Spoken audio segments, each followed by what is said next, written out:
अगर नाम जप से ईश्वर खुश होता है, तो क्या ईश्वर अपने नाम में आसक्त है? अक्सर कहा जाता है कि भगवान का नाम जपने से हमारे पाप और कष्ट मिट जाते हैं। इसलिए यह मान लिया जाता है कि राधा राधा, राम राम या हरे कृष्णा बोलने से भगवान प्रसन्न होते हैं और हम पर कृपा करते हैं। लेकिन क्या वाकई अपना नाम जपने से ईश्वर खुश हो जाता है? तो इस वीडियो में हम यही समझने की कोशिश करेंगे कि नाम जप से ईश्वर खुश होता है। इस सोच में भ्रम आखिर कहाँ पैदा होता है। नमस्कार, कन्फ्यूजेंसी क्लैरिटी के लिए आप गुरु की इस वीडियो में आपका स्वागत है। नाम जाप के संबंध में अक्सर कहा जाता है कि भगवान के नाम का जप करने या भगवान का स्मरण करने से भगवान प्रसन्न होते हैं। भक्त जितना अधिक भगवान का नाम लेता है, जितना अधिक उनका स्मरण करता है और जितनी अधिक श्रद्धा से उनका नाम जपता है, भगवान उतने ही अधिक प्रसन्न होते हैं। और जब भगवान अपने भक्त से प्रसन्न हो जाते हैं, तो वे उस पर अपनी कृपा करते हैं। भगवान की कृपा से भक्त के कष्ट दूर हो जाते हैं, उसके पापों का नाश हो जाता है और वह कर्मों के बंधनों से मुक्त हो जाता है। अब सुनने में तो यह बात बड़ी गहरी और भावपूर्ण लगती है, लेकिन यहीं पर बुनियादी सवाल खड़ा होता है कि क्या ईश्वर अपने नाम में आसक्त है? जो उसके नाम को जपता है तो वो उससे खुश हो जाता है और इतना खुश हो जाता है कि भक्त के पापों का भी नाश कर देता है। आखिर ईश्वर की यह कैसी कृपा है कि जो उसका नाम जपता है तो उसके सारे कष्ट दूर हो जाते हैं, लेकिन जो उसका नाम नहीं जपता तो वह दुख और बंधन में ही फंसा रहता है। क्या ईश्वर का नाम जपकर उसकी कृपा पाना पहली नजर में ऐसा नहीं लगता कि भगवान की खुशामद करके अपना काम निकाल लिया जाए? या फिर सच्चाई कुछ और ही है जिसे हम अब तक सही ढंग से समझ नहीं पाए हैं? तो चलिए इसे बिल्कुल आसान तरीके से समझते हैं। वैदिक दर्शन के अनुसार ईश्वर स्वभाव से पूर्ण है, इसलिए ईश्वर में किसी वस्तु को पाने की इच्छा, किसी के प्रति मोह या किसी प्रकार की आसक्ति नहीं होती। और जब ईश्वर में किसी चीज के प्रति मोह या आसक्ति ही नहीं होती, तो फिर इसी कारण अपने नाम के जप से ईश्वर का खुश होना और खुश होकर किसी के पापों का नाश करने का सवाल भी नहीं उठता।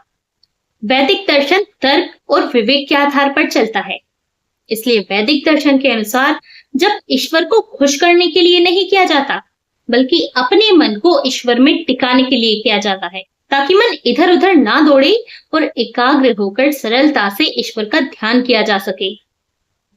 यानी जप का उद्देश्य ईश्वर को खुश करना नहीं है, बल्कि सरलता से ईश्वर का ध्यान करना है, ताकि ईश्वर का प्रत्यक्ष अनुभव हो सके।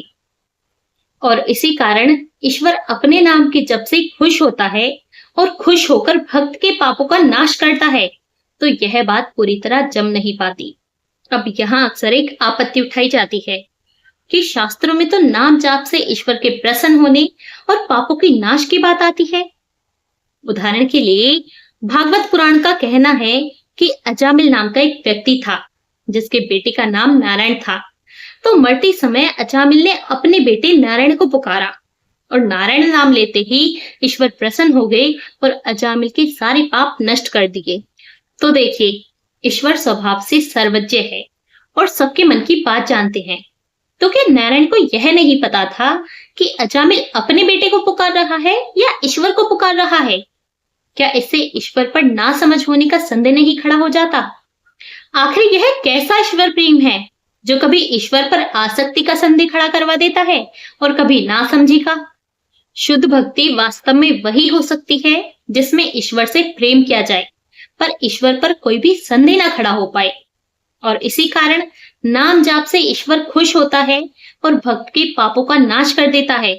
तो यह मानने में कहीं ना कहीं अधूरापन महसूस होने लगता है।